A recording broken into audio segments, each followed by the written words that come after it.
Hello दोस्तों। तो चलिए आज हम क्लास 12th के लिए केमिस्ट्री लेसन 1 का ऑब्जेक्टिव क्वेश्चन लाया हूं। तो वो ऑब्जेक्टिव क्वेश्चन को हम लोग अभी देखेंगे। तो चलिए सबसे पहले क्वेश्चन को देखते हैं। पहला क्वेश्चन क्या है? सोडियम ऑक्साइड में Na2O में Na यानी सोडियम की उप सहसंयोजन की संख्या होती है। यानी कि सोडियम ऑक्साइड में सोडियम की उप सहसंयोजन की संख्या कितनी होती है? तो सोडियम की अगर कहा जाएगा तो सोडियम का 4 हो जाएगा। सोडियम का उप सहसंयोजन संख्या 4। उप सहसंयोजन यानी कि सोडियम जो है कितने ऑक्सीजन से घिरा हुआ है? तो 4। और पूछा जाता है यहीं पे कि सोडियम ऑक्साइड में ऑक्सीजन की उप सहसंयोजन संख्या कितनी हो जाएगी? तो यहाँ पे ऑक्सीजन का उप सहसंयोजन संख्या कहता तो ये 8 हो जाता। इसके बाद नेक्स्ट क्वेश्चन,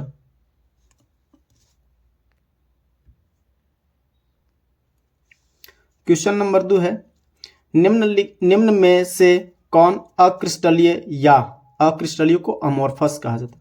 अक्रिस्टलीय या अमोर्फस ठोस है। कौन सा है जो अमोर्फस ठोस है? तो देखिएगा यहाँ पे कांच क्या है? अमोर्फस ठोस है, अमोर्फस सॉलिड। तो यहाँ पे आंसर क्या हो जाएगा? सी। सामान्य लवण, ग्रेफाइट और हीरा ये क्या है? तो ये क्रिस्टलीय ठोस है। ये तीनों के तीनों क्या है? क्रिस्टलीय ठोस हैं। इसके बाद क्वेश्चन देखेंगे। क्वेश्चन नंबर 3 है। क्वेश्चन नंबर 3 क्या कहता है? निम्नलिखित में से कौन बेरवादार ठोस है? बेरवादार समझ के आप हड़बड़ाइएगा नहीं। बेरवादार कहने का अर्थ है अक्रिस्टलीय। तो कौन है जो अक्रिस्टलीय है? तो यहाँ पे देखिए क्वार्ज सिलिका SiO2 क्या है? तो ये बेरवादार है यानी कि अक्रिस्टलीय ठोस है। यहाँ पे ग्रेफाइट क्या है? तो ये क्रिस्टलीय है। क्रोम एलम क्रिस्टलीय है और SiC यानी कि सिलिकॉन कार्बाइड ये भी क्या है? तो क्रिस्टलीय ठोस है। ऑप्शन क्या हो जाएगा? बी। इसके बाद देखेंगे क्वेश्चन नंबर 4 क्या है? निम्नलिखित में से कौन अक्रिस्टलीय सॉलिड है? अक्रिस्टलीय ठोस यानी कि अक्रिस्टलीय को ही अमोर्फस कहा जाता है। तो यहाँ पे क्या हो जाएगा? कांच हो जाएगा। तो क्वेश्चन 2 और 4 लगभग सेम है। तो यहाँ पे आंसर क्या हो जाएगा? सी हो जाएगा। अब देखेंगे क्वेश्चन नंबर 5 क्या है? HCP एकक सेल में परमाणुओं की संख्या होती है। HCP में कहा जाए तो यहाँ पे परमाणुओं की संख्या कितनी होती है? तो परमाणुओं की संख्या 6 होती है। HCP एकक सेल में परमाणुओं की संख्या कितनी? तो 6। याद रखना है मित्रों, HCP में परमाणुओं की संख्या कितनी हो जाएगी? तो यहाँ पे 6 हो जाएगी। इसके बाद नेक्स्ट क्वेश्चन नंबर 6, निम्न में से कौन लौह चुंबकत्व दर्शाता है? कौन है जो लौह चुंबकत्व दर्शाता है? तो यहाँ पे हो जाएगा CrO2। ये क्या है? लौह चुंबकत्व है यानी कि फेरोमैग्नेटिक दिखाता है। क्या चीज? CrO2। इसके बाद क्वेश्चन नंबर 7 है, निम्नलिखित में कौन क्रिस्टलीय ठोस है? क्रिस्टलीय ठोस है यानी कि क्रिस्टलाइन सॉलिड कौन है? तो यहाँ पे क्रिस्टलाइन सॉलिड कौन हो जाएगा? तो हीरा क्या है? क्रिस्टलीय ठोस है। Option A. इसके बाद क्वेश्चन नंबर 8 देखेंगे। BCC इकाई सेल में मुक्त खाली जगह का प्रतिशत कितना है? तो यहाँ पे खाली जगह पूछ रहा है, भरा हुआ नहीं पूछ रहा। तो अगर भरा हुआ कहा जाए तो भरा हुआ होता है 68%। कितना होता है भरा हुआ? 68%। तो मुक्त यानी कि खाली कितना हो जाएगा? तो 100 माइनस 68 कर देंगे तो ये कितना हो जाएगा? तो बच जाएगा यानी कि 32%। तो ये 32 क्या हो जाएगा? आंसर हो जाएगा। तो ऑप्शन नंबर ए। अब देखेंगे हम क्वेश्चन नंबर 9। क्वेश्चन नंबर 9 क्या है? एक धातु का रवाकरण हेक्सागोनल क्लोज पैकिंग यानी कि HCP यानी हेक्सागोनल क्लोज पैकिंग संरचना में होता है तो धातु की संकुलन क्षमता यानी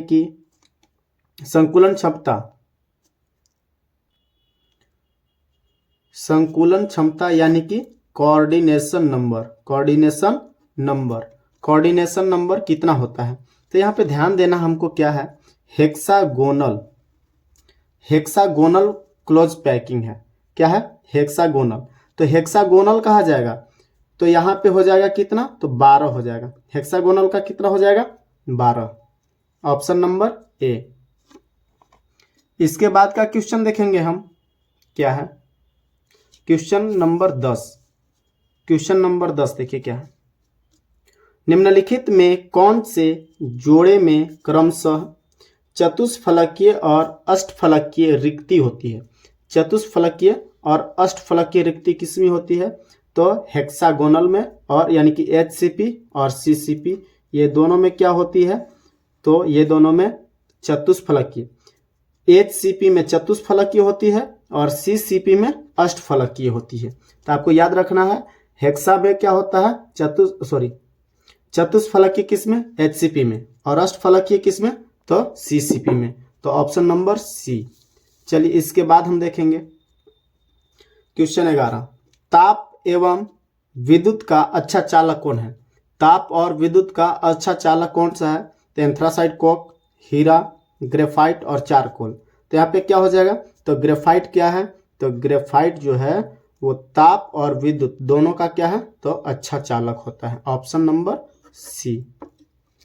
इसके बाद देखेंगे क्वेश्चन 12, निम्नलिखित में से कौन सा जालक ठोस है। कौन सा जालक ठोस है, यानी कि नेटवर्क सॉलिड है। क्या चीज कह रहा है हमें यहाँ पे, नेटवर्क सॉलिड। नेटवर्क सॉलिड किस में पाया जाता है, तो यहाँ पे हीरा में क्या पाया जाता है, नेटवर्क सॉलिड पाया जाता है, हीरा। इसके बाद क्वेश्चन नेक्स्ट, क्वेश्चन नंबर 13, निम्नलिखित ठोसों में से कौन विद्युत का सुचालक नहीं है। विद्युत का सुचालक नहीं है, तो यहाँ पे देखिए Mg दिया हुआ है, I2 दिया हुआ है, TiO दिया हुआ है और H2O दिया हुआ है। तो यहाँ पे I2 और H2O विद्युत का सुचालक यानी कि विद्युत का चालन नहीं करते हैं। तो यहाँ पे क्या हो जाएगा, C और D यानी कि ऑप्शन 4, ये क्या हो जाएगा यहाँ पे, तो I2 और H2O यानी कि ऑप्शन नंबर 4 हो जाएगा इसका करेक्ट आंसर, I2 और H2O। इसके बाद देखेंगे क्वेश्चन नंबर 14, किसी शुद्ध क्रिस्टल में जालक स्थल किसके द्वारा अध्यासित नहीं हो सकता। तो देखिए जालक स्थल किसके द्वारा अध्यासित नहीं हो सकता, तो यहाँ पे कोई हम एक क्या कर लेते हैं, एकक सेल बना लेते हैं। मान लीजिए ये है एकक सेल है। अब इसमें यहाँ पे कुल मिलाकर जो जगह होता है, यानी कि कहें तो कोना, कोने कोने पर कौन से चीज़ें पाई जाती हैं। ये कोना जो है, इस कोने में क्या होते हैं, तो अणु होते हैं, आयन होते हैं, परमाणु होते हैं, बट इलेक्ट्रॉन नहीं होते हैं। तो यहाँ पे क्या हो जाएगा, तो इलेक्ट्रॉन नहीं होते हैं, यानी कि ऑप्शन नंबर सी। अणु भी होता है, आयन भी होता है और परमाणु भी हो सकता है। तो ऑप्शन क्या हो जाएगा, सी, इलेक्ट्रॉन नहीं हो सकता। अब क्वेश्चन नंबर 15 देखेंगे। 15 क्या है, तो 15 क्वेश्चन, ग्रेफाइट को किस रूप में वर्गीकृत नहीं कर सकते हैं। ग्रेफाइट को किस रूप में वर्गीकृत नहीं कर सकते, चालक ठोस में, या जालक ठोस में, या सहसंयोजक ठोस में, या आयनिक ठोस में। तो हम इसे आयनिक ठोस में वर्गीकृत नहीं कर सकते हैं। तो ऑप्शन नंबर क्या हो जाएगा, तो ऑप्शन नंबर डी यानी कि आयनिक ठोस। बाकी चालक में भी हो सकता है, ग्रेफाइट क्योंकि चालक है, विद्युत का चालन करता है, जालक ठोस भी है, नेटवर्किंग सॉलिड, और सहसंयोजक ठोस भी है। तो ऑप्शन नंबर क्या हो जाएगा, डी हो जाएगा। इसके बाद क्वेश्चन नंबर 16। क्वेश्चन नंबर 16 क्या है, AgBr में, ये एस यानी कि सॉलिड है, AgBr में किस प्रकार का दोष पाया जाता है। तो दोष हम जानते हैं, दोष कितने प्रकार के होते हैं, 2 प्रकार के। एक होता है शॉटकी दोष और एक होता है फ्रैंकल दोष, शॉटकी दोष और फ्रैंकल दोष। तो अब इस बात का क्वेश्चन है कि AgBr में कौन सा दोष पाया जाता है। तो देखिए AgBr में शॉटकी पाया जाता है, साथ साथ फ्रैंकल भी पाया जाता है, यानी कि ऑप्शन क्या हो जाएगा, तो ऑप्शन सी। कौन सा दोष पाया जाता है, तो AgBr में शॉटकी और फ्रैंकल दोनों पाया जाता है। तो आप इसको ध्यान रखिएगा कि एक AgBr है सॉलिड जिसमें शॉटकी और फ्रैंकल दोनों दोष पाया जाता है। क्वेश्चन नंबर 16 क्या है? द्विविमीय वर्ग निविड़ संकुलन में उप सहसंयोजन संख्या कोऑर्डिनेशन नंबर कितनी होती है? देखिए, मान लेते हैं ये हम यहाँ पे सॉलिड बना रहे हैं द्विविमीय,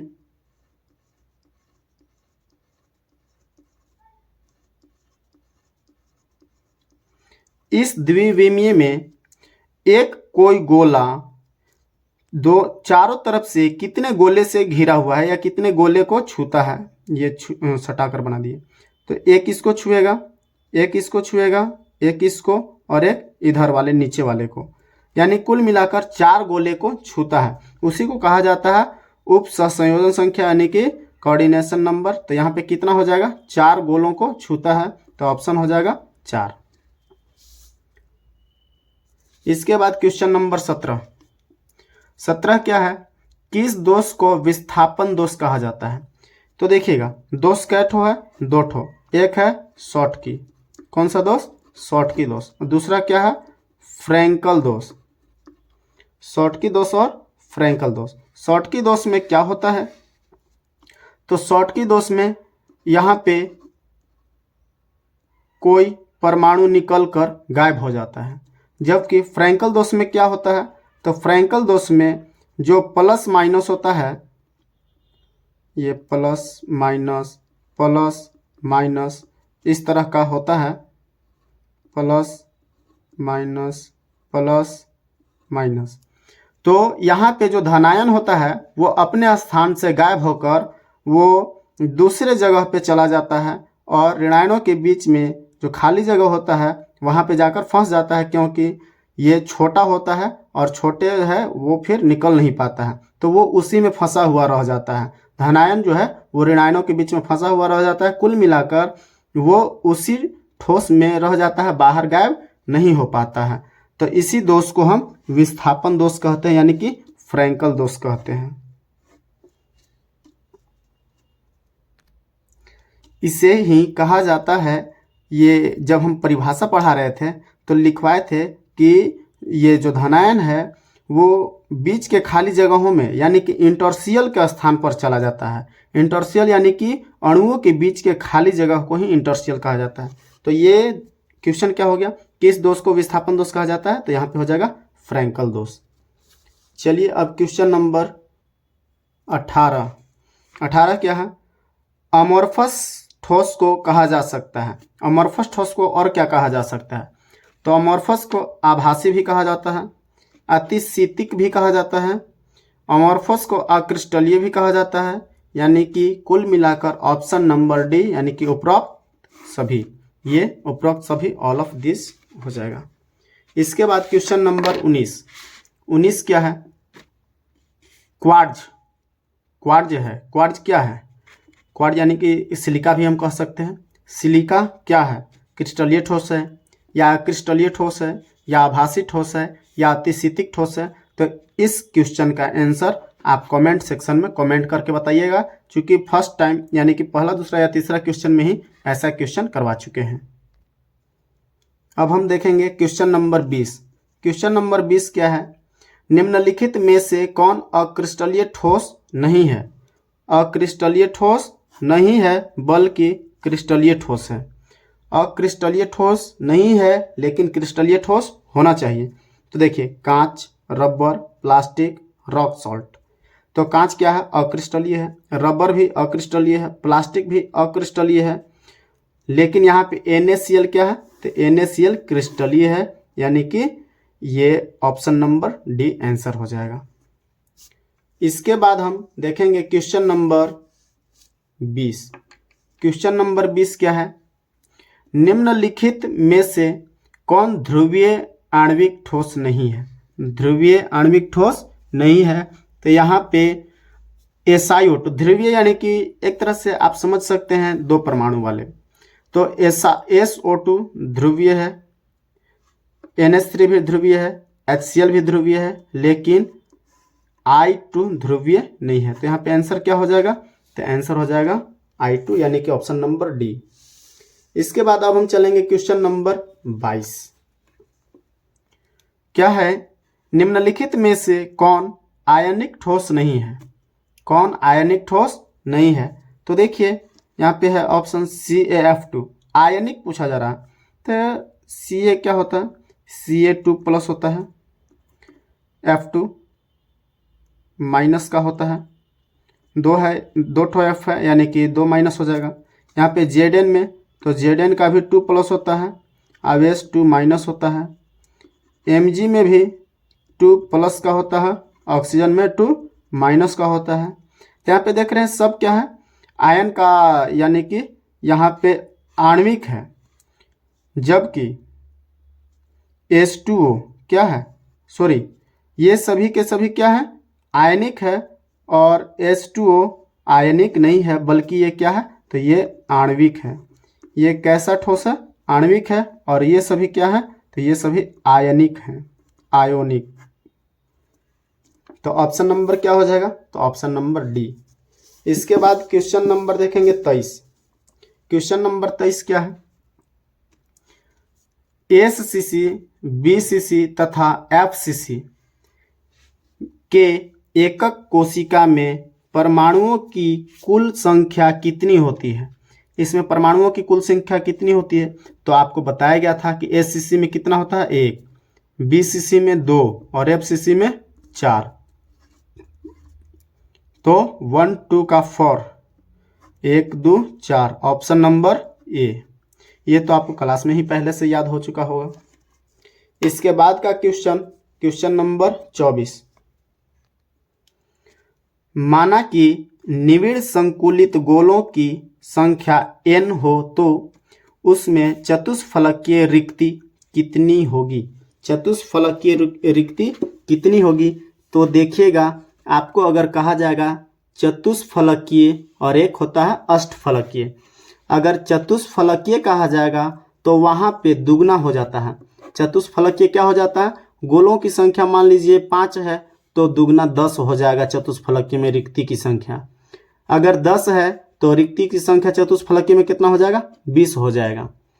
लेकिन यही क्वेश्चन कह दे अष्टफलकीय में कि माना कि निविड़ संकुलित गोलों की संख्या n हो तो उसमें अष्टफलकीय रिक्ति कितनी होगी? अगर अष्टफलकीय की चर्चा कर दिया जाएगा अष्टफलकीय के लिए, तो यहाँ पे अष्टफलकीय में क्या हो जाता है? तो जो है वही हो जाता है, यानी कि जितना दिया हुआ है 5 है तो 5, 10 है तो 10, जो है वही हो जाता है।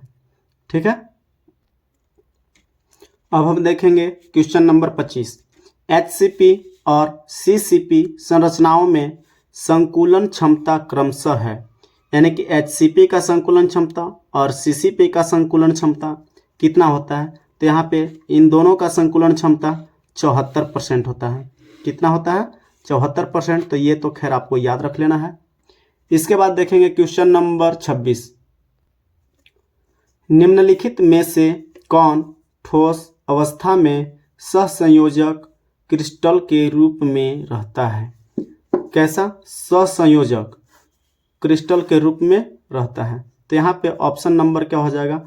सिलिकॉन, यानी कि ऑप्शन नंबर डी। ये क्या होता है? तो सहसंयोजक क्रिस्टल के रूप में पाया जाता है, ऑप्शन नंबर डी। इसके बाद हम चलेंगे क्वेश्चन नंबर 27। 27 क्या है? तो एवोगाड्रो संख्या n बराबर, यानी कि n बराबर क्या होता है? तो ये तो आप सभी लोग जानते हैं कि n का मान क्या होता है?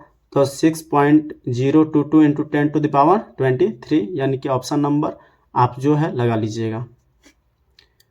इसके बाद क्वेश्चन नंबर, ये चूंकि 27 बहुत ही आसान क्वेश्चन है। अब हम चलेंगे क्वेश्चन नंबर 28। 28 क्या है? विभिन्न प्रकार की एकक सेल में संकुलन क्षमता का सही क्रम क्या है? तो देखिएगा, यहाँ पे संकुलन क्षमता 3 ठो एक सेल पाया जाता है, एक SCC, BCC और FCC। इन तीनों का संकुलन क्षमता क्या होता है?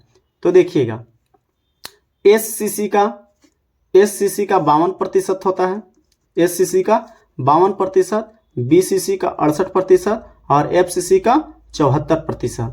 तो सही क्रम में लगा देना है। तो यहाँ पे देखिए ऑप्शन के अनुसार लगाना है। हम तो जानते हैं कि SCC का 52, BCC का 68 और FCC का 74 होता है।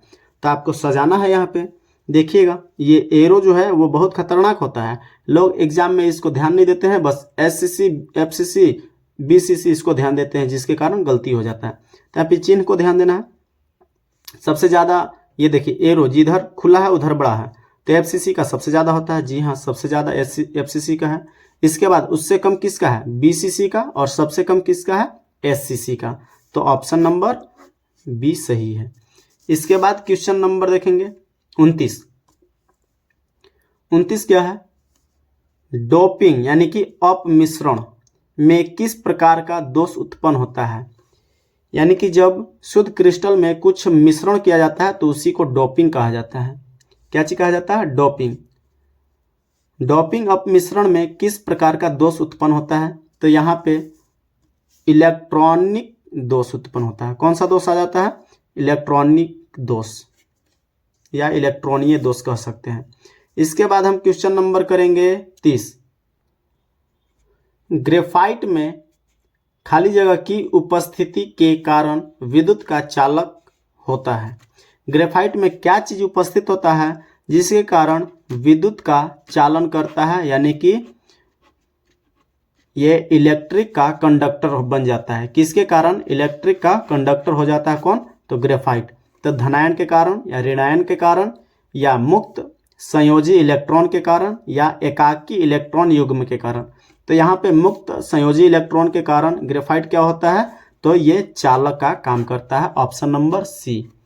इसके बाद क्वेश्चन नंबर 31 है, किस दोष में घनत्व में कमी आती है? तो बताइए मित्रों, किस दोष में कमी आती है? शॉटकी दोष में गायब हो जाता है वहाँ पे जालक बिंदु, इसलिए वहाँ पे घनत्व क्या हो जाता है? कम हो जाता है। तो शॉटकी दोष में घनत्व में कमी आ जाती है, जबकि फ्रैंकल दोष में घनत्व का कोई प्रभाव नहीं पड़ता है। तो ऑप्शन नंबर क्या हो जाएगा? तो ऑप्शन नंबर यहाँ पे बी हो जाएगा, यानी कि शॉटकी दोष। तो दोस्तों, अगर ये वीडियो आप लोग को अच्छा लगा तो आप दोस्तों में शेयर कीजिए, साथ साथ कमेंट में थैंक यू सर लिखिएगा, ज़रूर से ज़रूर थैंक यू सर लिखिएगा। और आगे चैप्टर में आप कमेंट करिएगा कि इस चैप्टर का हमें और सारा ऑब्जेक्टिव क्वेश्चन चाहिए। थैंक यू दोस्तों।